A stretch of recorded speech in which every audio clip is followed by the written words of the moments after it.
گھر کے آنگن میں ایک بیل اگی ہوئی تھی۔ مکان کی مرمت ہوئی تو وہ ملبے کے نیچے دب گئی۔ آنگن کی صفائی کراتے ہوئے مالک مکان نے بیل کو کٹوا دیا۔ دور تک کھود کر اس کی جڑیں بھی نکلوا دی گئیں۔ اس کے بعد پورے صحن میں اینٹیں بچھا کر سیمنٹ سے پکا کر دیا گیا۔ کچھ عرصے بعد بیل کی پرانی جگہ کے پاس ایک نیا واقعہ رونما ہوا۔ پختہ اینٹیں ایک مقام پر ابھر آئیں۔ ایسا معلوم ہوتا تھا جیسے کسی نے دھکا دے کر انہیں اٹھا دیا ہے۔ کسی نے کہا یہ چوہوں کی کارروائی ہے۔ کسی نے کوئی اور قیاس قائم کرنے کی کوشش کی۔ آخرکار اینٹیں ہٹا دی گئیں تو معلوم ہوا کہ بیل کا پودا اس کے نیچے مڑی ہوئی شکل میں موجود ہے۔ بیل کی کچھ جڑیں زمین کے نیچے رہ گئی تھیں۔ وہ بڑھ کر اینٹ تک پہنچی اور اب اوپر آنے کے لیے زور لگا رہی تھیں۔ یہ پتیاں اور بیل جن کو ہاتھ سے مسلا جائے تو وہ آٹے کی طرح پس جاتی ہیں۔ ان کے اندر اتنی طاقت ہے کہ اینٹ کے فرش کو توڑ کر اوپر آ جائیں۔ مالک مکان نے کہا میں ان کی راہ میں حائل نہیں ہونا چاہتا۔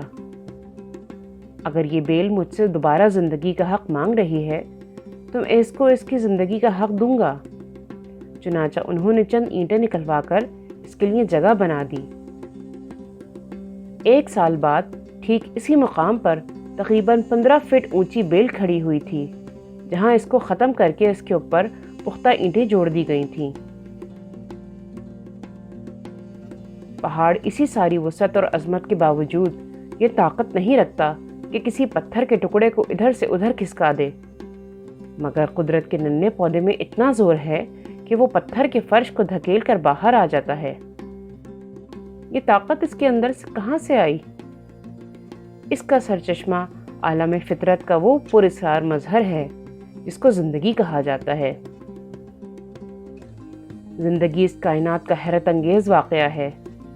زندگی ایک ایسی طاقت ہے جس کو کوئی دبا نہیں سکتا، اس کو کوئی ختم نہیں کر سکتا، اس کو پھیلنے اور بڑھنے کے حق سے کوئی محروم نہیں کر سکتا۔ زندگی ایک ایسی قوت ہے جو اس دنیا میں اپنا حق وصول کر کے رہتی ہے۔ جب زندگی کی جڑیں تک کھود دی جاتی ہیں، اس وقت بھی وہ کہیں نہ کہیں اپنا وجود رکھتی ہے اور موقع پاتے ہی دوبارہ ظاہر ہو جاتی ہے۔ جب ظاہر طور پر دیکھنے والے یقین کر لیتے ہیں کہ اس کا خاتمہ کیا جا چکا ہے، اس وقت بھی وہ عین اس مقام سے اپنا سر نکال لیتی ہے جہاں سے اسے توڑا اور مسلا گیا تھا۔